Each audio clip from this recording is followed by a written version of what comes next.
Masoyiya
tare bin jiki na kina ina ko mutuwa yi ta zo ta ɗauke ki ban yi fatan ta bar ni ba.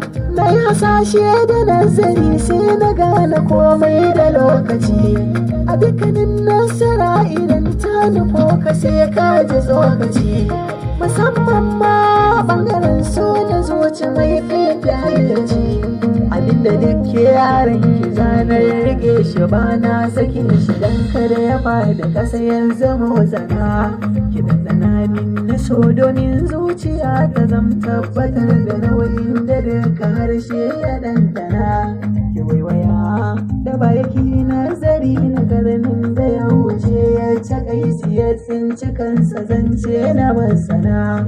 Ya bauta ya yi da mani kasansa don zuciyarsa sunan da an kayo ma kiransa Laila Majanuniya. Shin dai siya ba wa Laila kauna, ya ba wa Laila kauna, ya mata bune ina ta zauna.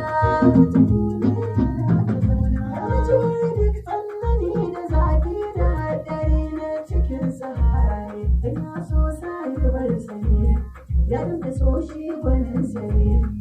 Ai sai zuciyarsa ne so Laila ne, kin samu naki sai kirge hararanki ya zamci karamar lakinki. Mai so baya jure ki ta cikin zuciya ta sababu mugunta. Wurin sai ya yi wa masoyi bauta, nasarar rabo shi ne hakuri. Masoyiya ne yo guzuri, zan ɗauki ta soyayya iyakar zinina. Ganina a kullum ta iyakar wajena, mafarkin ba zai zan gaske kin zo gidana. Kada zan maduna kikan zan marana, kin na wasa na yi kira kina jin samona. Na kalle kikin kika ƙara ƙarfin ganina, alkin ba ce wacce nake muradin adona. Kan auren ki ne aniyar kashe duk kudina, zinina kishi na fi so a wannan salona. Ina za mu zauna garin Kano ko Abuja, na zama rakumi da kaka duk inda ke ja. Cikin nesa nesa garin Fido za ya yoja, ki zaɓe ni zuciya ka dube ni.